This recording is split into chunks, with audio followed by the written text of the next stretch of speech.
In today's edition of Predictive Techniques series, we will discuss the impact of the nodes when the MEP is either in the beginning or ending part of a sign.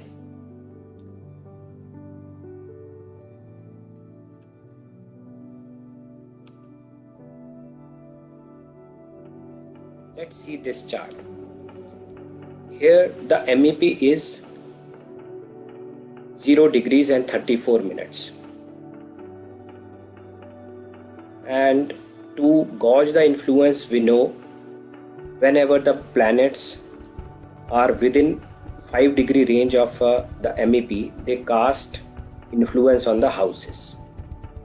So if we just browse the chart, so we find that Rahu, Ketu and Sun, only these three planets are causing influence on near the MEP. Sun is very close to the MEP, it's a benefic planet, so it casts very good impact on the 5th house and the 11th house. The impact of the Sun would be commensurate to its strength, which is not very good. It is poor as Sun is just 1 degree. Now the tricky part is, how do we gauge the impact of Rahu and Ketu? Because Rahu and Ketu are at 2947 and MEP is 0 degrees. So if we analyze the movement of Rahu Ketu, it is in Capricorn at 2947. So a few weeks earlier, it would have been in the sign Aquarius and Ketu would have been in the sign Leo, as they are always moving in a retrograde motion. So to see the impact of Rahu Ketu on the houses, we just move them back to Aquarius and Leo.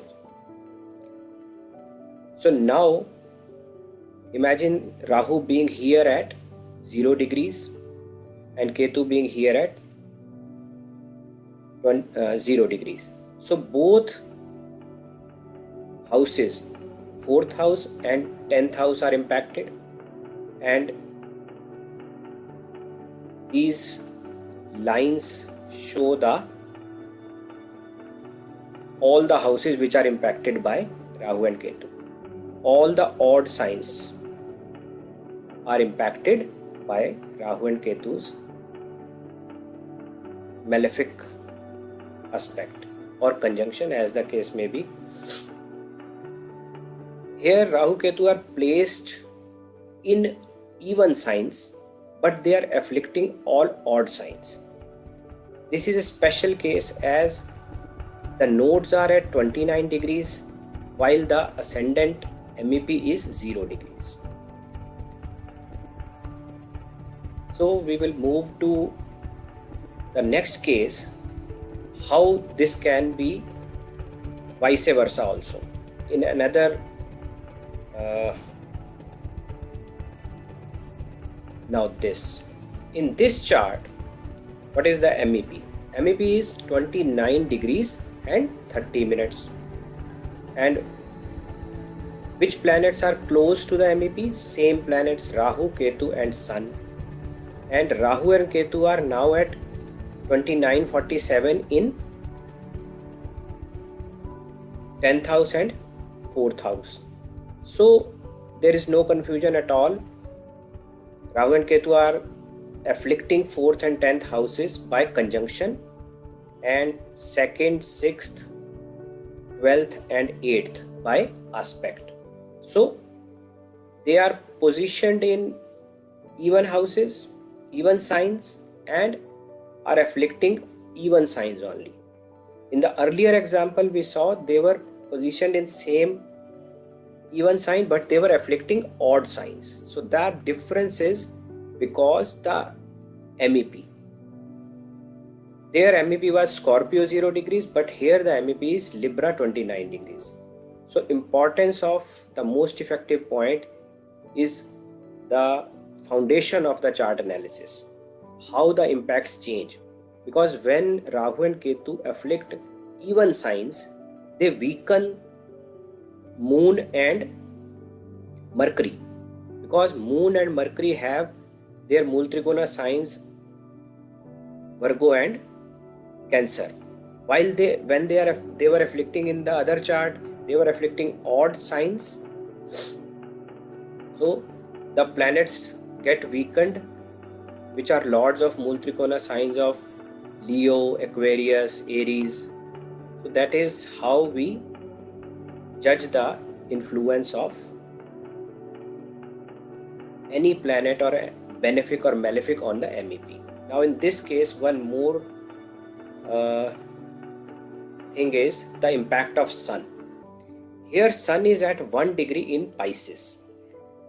So Sun moves in direct motion. So 1 degree in Pisces means that it has just entered the sign Pisces. And earlier it was in Aquarius. So its impact would be on the MEP of Aquarius, not on the MEP of Pisces, because it is near to the MEP of within 1 degree range of MEP of Aquarius. So its impact would be on Aquarius and Leo, the 5th house and the 11th house. Hope these examples have clarified many doubts, because many students almost every month or every week I get a mail regarding the houses which Rahu and Ketu afflict if they are so close to the MEP and the MEP is either 29 or 0 degrees. Some people say they are afflicting all the 12 houses at that time, but that is not true. We have to see how this happens in a particular case. We have analyzed 2 cases. So we will stop it here and we will take up other concepts in next